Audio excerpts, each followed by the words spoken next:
Let's start our lesson number 17 the era of हर्ष।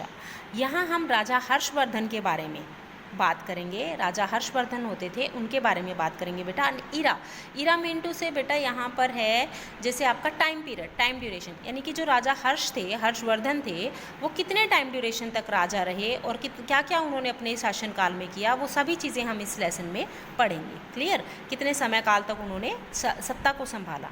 चलिए let's start.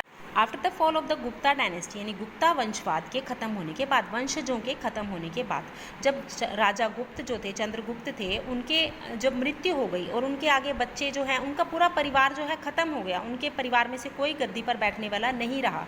Dynasty बेटा मिंटू से यहाँ होता है परिवारवाद, जैसे कि राजा का बेटा राजा, आगे उसका बेटा राजा, आगे फिर उसका बेटा राजा, उस तरीके से। जब राजा गुप्त के, चंद्रगुप्त के शासनकाल के जो थे वंश में, परिवार में कोई नहीं रहा गद्दी पर बैठने वाला, तो उसके बाद क्या हुआ? उसके बाद क्या हुआ? The country was disintegrated. Disintegrated मतलब विभाजित होना, खंड खंड हो जाने, टुकड़े टुकड़े हो जाना। कंट्री जो थी वो छोटे छोटे टुकड़ों में विभाजित हो गई। And many new kingdoms arouse in India, और राज्य में यानी कि भारत में बहुत सारे छोटे छोटे राजा जो थे, किंगडम से उन्होंने अपनी अपनी राजधानियाँ बना ली। During this time, the Vardhaman dynasty started increasing their power under their first ruler Prabhakar Vardhana, who ruled from 580 CE to 605 CE। CE मिनटू से सेंचुरी। अब आप देखिए इस समय काल में जो, अब देखिए जो सबसे ज़्यादा, अब छोटे छोटे राज्य बन गए, तो सत्ता किसकी चलेगी? जो सबसे ज़्यादा छोटे राज्यों में सबसे शक्तिशाली राजा होगा, उसकी सत्ता चलेगी, उसका राज चलेगा। अब देखिए वर्धमान डायनेस्टी, वर्धमान वंशवाद जो था, परिवारवाद था, उस टाइम पर उभर के सामने आया, जिनकी ने अपनी पावर्स को बढ़ाया। और सबसे जो पहले राजा थे उनके, प्रभाकर वर्धन उनका नाम था, और उन्होंने कितने समय तक, शासनकाल तक राज किया, टाइम पीरियड तक, 580 टू 605 CE तक। He conquered many places and established a large kingdom. उन कन्क्वायर्ड मतलब कब्जा कर लेना किसी पर। उन्होंने बहुत सारे प्लेसेस, जगहों पर कब्जा किया और अपना किंगडम को बड़ा बना लिया। अपनी जो राजधानी थी, छोटा सा राज्य था, उसको एक बड़ा इस्टेब्लिश्ड राज्य बना दिया। He was succeeded by his son Rajyavardhana. अब उनके बाद गद्दी पर कौन बैठा? उनका बेटा, यानी वर्धमान डायनेस्टी के सबसे पहले राजा थे प्रभाकर वर्धन, और उनके बाद गद्दी पर बैठे राज्यवर्धन। प्रभाकर वर्धन ने राज किया था 580 CE से 605 CE तक। अब 605 CE से 606 CE तक राज्यवर्धन ने, यानी कि प्रभाकर वर्धन के बेटे ने राज किया। To the throne of Thanesar, यानी थानेसर की गद्दी पर वो बैठा। Shashank the ruler of Bengal got him killed. उन्होंने बहुत कम साल तक उन्होंने राज किया। शशांक जो थे बंगाल के राजा थे, उन्होंने उसको मार दिया, यानी राज्यवर्धन को मार दिया। Now Harshavardhan was crowned as the king of. अब देखिए जो राजा थे, हर्षवर्धन थे, वो तो जो राज्यवर्धन था वो मारा जा चुका था। अब राज्यवर्धन के बाद गद्दी पर जो बैठे वो राजा थे हर्षवर्धन। ठीक है?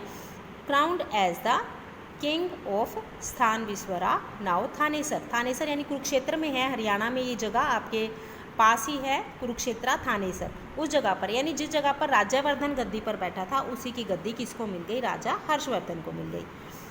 606 में वो गद्दी पर बैठा। He was only 16 years old at the time, और वो केवल 16 साल का था जब उसने गद्दी को संभाला।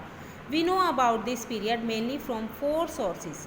अब हमें इस समय काल के बारे में, यानी जो 605 से लेकर के 606 सेंचुरी तक के समय काल के बारे में कैसे पता चलता है? हमें क्या क्या सोर्सेज हैं, किन संसाधनों से पता चलता है? हमें कैसे पता लगा कि पहले प्रभाकर वर्धन राजा आए, फिर राज्यवर्धन आए, फिर उनके बाद हर्षवर्धन बैठे?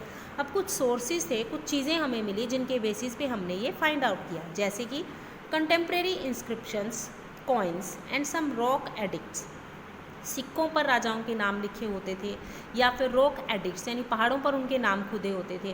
कुछ इंस्क्रिप्शंस थी, खुदाइयाँ थी, जिनके अंदर वो सारी चीज़ें मिली, जिससे पता चला कि राजाओं का जो वंशवाद था वो प्रभाकर वर्धन का आगे चल रहा था। ठीक है? उसके बाद travel account of Hiuen Tsang. Hiuen Tsang कौन थे? एक चाइनीज़ ट्रैवलर, यानी चाइना से आए हुए यात्री थे, जो हमारे देश में यात्रा करने आते थे, और उन्होंने हमारे देश के बारे में लिखा, जिस समय काल में वो आए थे, कौन सा राजा था, उन्होंने क्या क्या काम किया, वो सारी चीज़ें वो लिखते थे। उनके ट्रैवल अकाउंट से, यानी यात्रा वर्णन जो होता था, उसमें से पता चला। Next, Harshacharita written by Banabhatta. Banabhatta एक बहुत फेमस कवि हैं। ठीक है? उन्होंने हर्षचरिता लिखी, यानी हर्ष राजा जो हर्षवर्धन थे, उनके बारे में उन्होंने क्या लिखे? कविताएं लिखी, किताबें लिखी, जिससे हमें पता चलता है। अब जैसे देखिए, Priyadarshika, Nagananda and Ratnavali written by Harsha himself. अब राजा हर्षवर्धन ने भी कुछ बुक्स लिखी जिनसे हम, जैसे कि प्रियादर्शिका, नागानंदा और रत्नावली, ठीक है, उनसे, इन सब बुक्स से, इन सब चीज़ों से, इन सब सोर्सेज से हमें पता चलता है कि भाई उस समय काल में क्या क्या हुआ था। ठीक है, अब हम पढ़ते हैं राजा हर्षवर्धन एम्पायर के बाद क्या हुआ, क्योंकि हर्षवर्धना, इसमें जब हमने नाम दिया है लेसन को इरा ऑफ हर्षा, तो वो हर्षवर्धन नाम के, राजा हर्षवर्धन के नाम के ऊपर दिया गया है। क्यों राजा हर्षवर्धन ने ऐसा क्यों किया? क्योंकि पहले जो राजा थे वो तो प्रभाकर वर्धन थे, उनके नाम पर क्यों नहीं दिया? राज्यवर्धन थे, उनके नाम पर क्यों नहीं दिया? इस चैप्टर का नाम हमने हर्षवर्धन के नाम पर ही बुक्स क्यों लिखी गई? ठीक है, क्योंकि हर्षवर्धन ने कुछ तो ऐसा अच्छा काम किया होगा ना, वो हम इस लेसन में पढ़ते हैं। Harshavardhan ruled from 606 CE to 647, यानी इस समय काल तक वो राजा रहा। His empire included present Punjab. अब उसके एम्पायर में क्या क्या थे? पंजाब, हरियाणा, राजस्थान, उत्तर प्रदेश, उड़ीसा एंड बिहार। ये प्रेजेंट नेम है बेटा, पहले इनको किसी और नामों से जाना जाता था। मैं आपको डायग्राम ये देखिए, आप लुक एट दिस, ये जो पिंक एरिया है, ये सारा, ये राजा हर्षवर्धन के अंडर आता था। पहले टाइम में इनके नाम ही दूसरे होते थे। जैसे स्थानेश्वर नाम है, हरियाणा में कुरुक्षेत्रा में है, तो उसका नाम क्या था? स्थान विश्वारा, इस तरीके से। ठीक है, ये देखिए आपके यूपी, जैसे उत्तर प्रदेश है, उनका नाम था कन्नलई, इस तरीके से अलग अलग नाम होते थे। ठीक है, अब जो है वो इसलिए यहाँ पर प्रेजेंट लिखा गया, यानी पंजाब, प्रेजेंट पंजाब, प्रेजेंट हरियाणा, ये सारी चीज़ें क्लियर। अब हम पढ़ते हैं एडमिनिस्ट्रेशन, यानी प्रशासन कैसा था, मैनेजमेंट कैसी थी। The king was all powerful, यानी सारी शक्तियाँ जो होती थी, ताकतें होती थी, निर्णय लेने का जो अधिकार था वो किसके पास था? राजा के पास था। He was the head of judicial and civil administration, उसको हेड माना जाता था किसका? जुडिशियल, यानी न्यायिक व्यवस्था था, किसी के साथ न्याय करना है, किसको सज़ा देनी है, एंड सिविल एडमिनिस्ट्रेशन, यानी कि लोगों को सुख सुविधाएं का ध्यान में रखना, वो सब राजा का काम होता था। He was also the commander in chief of his army, और उनकी जो सेना होती थी ना, राजा जब लड़ाइयाँ लड़ते थे तो उनकी सेनाएँ भी होती थी, तो वो अपनी सेना का चीफ होता था, मुखिया होता था, यानी आर्मी का, अपनी सेना का मुखिया होता था। And let his forces in war, और अपनी पूरी ताकतें जो है वो युद्ध में लगाता था। His administration was quite similar to that of the Guptas, इसका जो एडमिनिस्ट्रेशन था वो कुछ गुप्ताज एम्पायर के जैसा था। उसने जो अपना एडमिनिस्ट्रेशन था, प्रशासन करने का जो तरीका था, वो किसके जैसा था? गुप्ता के अकॉर्डिंग, राजा गुप्त थे जो, उनके according. He had a council of minister to assist and advise him. अब जैसे आजकल के टाइम में होता है ना, मिनिस्टर्स होते हैं, मंत्री होते हैं, कैबिनेट मिनिस्टर्स होते हैं, है ना, उसी तरीके से उस टाइम में भी काउंसिल ऑफ मिनिस्टर्स होती थी जो उसको एडवाइस करती थी और उसका साथ देती थी। His ministers were known as sachivs और अमात्यास। आज के टाइम में तो बेटा हम मिनिस्टर्स बोलते हैं ना, मंत्री बोलते हैं, उस टाइम में उन मंत्रियों का नाम भी क्या होता था? सचिव या फिर अमात्यास। ठीक है, the provinces were also known as bhuktis और देश। प्रोविंसेस मतलब वो एरियाज, लैंड एरिया जो उस राजा के अंडर होते थे। ठीक है, वो गांव, शहर जो भी होते थे वो सब कुछ, तो वो जो प्रोविंसेस होते थे, एरियाज होते थे, उनको हम भुक्तिज और देश बोलते थे। ठीक है, उनके क्या नाम होते थे? भुक्तिज और देश। जैसे आजकल हम बोलते हैं ना डिस्ट्रिक्ट, विलेजेस, स्टेट्स, तो उस टाइम में भुक्ति और देश बोला जाता था। दीज वर डिवाइडेड इनटू विश्वास और प्रदेश, और आगे उनको छोटे छोटे पार्ट्स में डिवाइड कर दिया जाता था, जिनको हम क्या कहते थे? प्रदेश। Uparika was the head of the province, और जो छोटे छोटे एरियाज होते थे, भुक्तिज और देश होते थे, उनका जो हेड होता था उसको हम क्या बोलते थे? Uparika. His work was supervised by uparika, maharaja और kumaramatya, who was normally a prince. Uparika जो होते थे वो हेड होते थे प्रोविंस के। अब उनके ऊपर जो हेड होता था, यानी उसके उपारिका के ऊपर जो हेड होता था, उसके काम को सुपरवाइज करता था कि उपारिका किसी का शोषण तो नहीं कर रहा, कोई नाजायज़ फ़ायदा तो नहीं उठा रहा, तो उसका उपारिका महाराज होते थे, या कुमार मात्याज उसको बोला जाता था, जो उनके ऊपर हेड होते थे, उनका काम देखते थे। और वास्तव में उपारिका महाराज वो प्रिंस होता था। ठीक है, उसको कहते थे हम कुमार मात्याज या uparika maharaj. There were villages, village panchayat which were headed by gramik. Village जैसे आजकल पंचायत होती है ना, उस टाइम भी विलेज पंचायत होती थी, जो कि उनका जो हेड होता था विलेज पंचायत का, उनको हम ग्रामिक बोलते थे। ठीक है, he looked after the needs of the villagers, और वो गांव के सभी लोगों की ज़रूरतों का ध्यान रखते थे। There were other officials also to help the gramik. अब केवल सरपंच ही नहीं होता था, आजकल हम सरपंच बोलते हैं ना, उस टाइम ग्रामिक बोलते थे। ठीक है, और सरपंच के साथ बहुत सारे लोग होते हैं जो उसकी हेल्प करते हैं, जिनको हम पंच बोलते हैं। उसी तरह ग्रामिक के साथ भी हेल्प करने के लिए बहुत सारे लोग होते थे। Harsha was a benevolent ruler, यानी एक दानी महाराजा थे, यानी कृतज्ञ होते हैं ना, जो दान पुण्य बहुत करते हैं, पूजा पाठ करते हैं, उस तरह के लोगों को हम बोलते हैं। वो एक ऐसे शासक थे। ही बिल्ट टेम्पल्स, उन्होंने बहुत सारे मंदिर बनवाए। छठियास, छठियास होते हैं बेटा जहाँ पर लोग जो हैं आकर, जो गरीब लोग होते हैं जिनके पास घर नहीं होती, छत नहीं होती है रहने के लिए, तो छठियास बोलते हैं उसको, वो बनवाए। विहार बनवाए, धर्मशालाएँ बनवाई, स्कूल्स बनवाई, ये सारी चीज़ें बनवाई गई।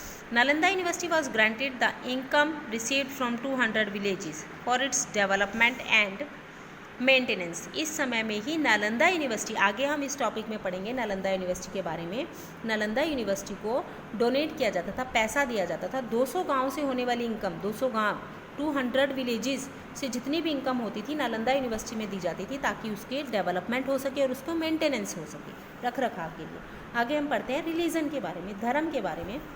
In the beginning Harsha was a devotee of Shiva and worshipped Shiva and Surya. Starting में जब राजा हर्षवर्धन राजा बने, उस समय में वो शिव और की पूजा करते थे, शिव और सूर्य भगवान की पूजा करते थे। Some coins have been found in Farrukhabad, Farrukhabad UP में है बेटा, उत्तर प्रदेश में। यहाँ पर कुछ कोइंस खुदाई के दौरान मिले हैं जिन पर पार्वती और सूर्य की इमेजेस हैं, यानी कि तस्वीरें छपी हुई हैं। But after coming in contact with Hiuen Tsang, अभी पीछे मैंने बताया था ना, ह्यून टिसैंग चाइनीज ट्रैवलर थे जो भारत में आए थे, उन्होंने अपने यात्रा वर्णन में राजा हर्षवर्धन के बारे में लिखा। क्लियर, वो सारी चीज़ें। अब आप देखिए, उन्होंने जब वो उसके संपर्क में आए, उनसे मिले, तो उनके ऊपर बहुत बड़ा प्रभाव पड़ा, ज़्यादा प्रभाव पड़ा बौद्ध धर्म का, बुद्धिज़्म का। He was very tolerant and respectful towards all the religion. वैसे तो वो सभी धर्मों को रिस्पेक्ट देते थे, मानते थे, लेकिन बुद्धिज़्म के ऊपर का उनके ऊपर बहुत गहरा प्रभाव पड़ा, बौद्ध धर्म का। Vaishnavism and Shaivism were the most popular sects of Hinduism during this period. उस समय में जो हिंदू लोग थे वो वैष्णव धर्म को और शिव धर्म को बहुत मानते थे। Harsha used to organise a conference at Prayag. Harsha जो थे वो क्या करते थे, क्योंकि दानी थे, बेनिवोलेंट रूलर थे, जैसे मैंने आपको बताया कि Harsha used to organise a conference, वो एक मीटिंग रखते थे, कॉन्फ्रेंस रखते थे प्रयाग यानी इलाहाबाद में। ठीक है, इलाहाबाद प्रयाग में वो एक मीटिंग रखते थे, संगम ऑफ गंगा यमुना और सरस्वती, जहाँ पर गंगा यमुना सरस्वती नदियाँ मिलती हैं, उस जगह पर हर 5 साल बाद ये मीटिंग होती थी। और इस ओकेज़न पर राजा हर्षवर्धन क्या करते थे, जितना वो दान करते थे, जितना उन्होंने अपने पूरे लाइफ टाइम में कमाया होता था ना 5 साल में, वो सब कुछ उस समय में दान देते थे गरीब लोगों को। वहाँ पर 5 लाख के करीब गरीब लोग आते थे जिनको वो दान देते थे, चाहे वो किसी भी धर्म से रिलेटेड होते थे। Do you know Harsha use to give away all his wealth and belongings. Harsha जो थे वो अपने पूरे के पूरा धन संपत्ति और अपनी इच्छाएं त्याग देते थे, जैसे कपड़े, गहने जो उन्होंने पहने होते थे ना, वो भी वो दान में दे देते थे जब वो 5 साल बाद उस मीटिंग में आते थे। He would then request his sister Rajshri, उसके बाद वो अपनी बहन, उनकी बहन का नाम था राजश्री, उसको रिक्वेस्ट करते थे कि वो उनको कुछ कपड़े दिलवा दे और वो कपड़े पहन करके वो अपने राज्य आते थे। इसलिए this was repeated after every 5 years, और इसीलिए हर 5 साल बाद ऐसा होता था। प्रयाग में, इलाहाबाद में, यूपी में वो जाते थे और कॉन्फ्रेंस करते थे और 5 लाख, कम से कम 5 लाख गरीबों को वो दान देते थे। अपने कपड़े, ज्वेलरी जो उन्होंने पहने होते थे ना, वो भी दान दे देते थे, और वहाँ से क्या पहन कर आते थे, अपनी सिस्टर से मांग करके कपड़े वो पहनते थे। और हर 5 सालों के बाद उसको हम क्या कहते थे, माघ मेला, इसलिए वहाँ पर एक माघ मेला लगता है प्रयाग में। ठीक है बच्चे, नेक्स्ट आइए, सोशल कंडीशन कैसी थी, सामाजिक स्थितियाँ कैसी थी। The society was mainly divided into 4 varnas. हमारा जो समाज था वो 4 भागों में बटा हुआ था, जैसे ब्राह्मण लोग होते थे, क्षत्रिय होते थे, वैश्य होते थे और शूद्र होते थे। जो ब्राह्मण थे वो हाईली रिस्पेक्टेड होते थे, क्योंकि पंडित लोग होते थे, शास्त्री होते थे, लोग उनकी पूजा करते थे, भगवान की तरह मानते थे उनको। दे लेड ए पायस लाइफ, वो एक बड़ा पवित्र जीवन जीते थे। पीपल लिव्ड हारमोनियसली, लोग बड़ी सद्भावना के साथ यानी एक दूसरे के साथ मिलजुल कर रहते थे।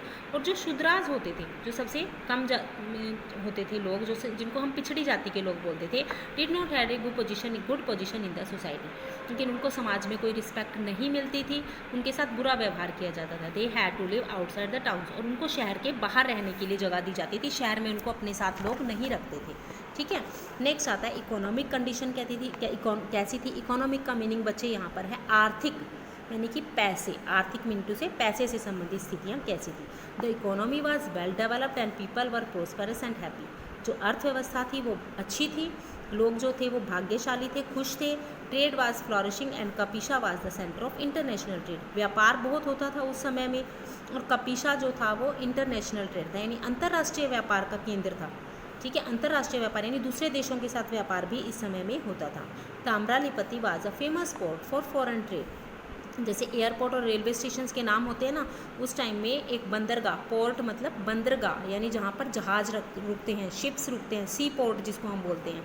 ताम्रालिपति एक जगह थी जहाँ से फॉरेन ट्रेड होता था। Agriculture was the main occupation of the people, ज़्यादातर लोग खेती बाड़ी करते थे और वो खेती बाड़ी का 1/6 पार्ट जो है वो टैक्स में राजा के यहाँ जमा करवा देते थे। नालंदा यूनिवर्सिटी के बारे में हम पढ़ते हैं। Nalanda university was an international centre of education, यानी कि अंतर्राष्ट्रीय केंद्र था। हमारे देश में बाहर से लोग पढ़ने आते थे, बच्चे दूसरे देशों से लोग हमारे देश में शिक्षा ग्रहण करने आते थे। It was situated near Patna, ये पटना के पास बिहार की कैपिटल है, बिहार हमारी स्टेट है, उसकी कैपिटल पटना है, वहाँ पर ये नालंदा यूनिवर्सिटी सिचुएटेड है। It had a very large library, इसकी लाइब्रेरी बहुत बड़ी है। Students from all over the world came here to study at Nalanda, दूसरे देशों से लोग यहाँ पर पूरे संसार से पढ़ने आते थे बच्चे। After the death of Harsha in 647 CE, 647 century में हर्षा की मृत्यु हो गई। द वरदान एम्पायर लॉस्ट इट्स ग्लोरी, और वरदान एम्पायर ने अपनी ग्लोरी जो थी उसको खो दिया, अपनी जो चमक धमक थी, शासन था, सत्ता थी, उसको खो दिया।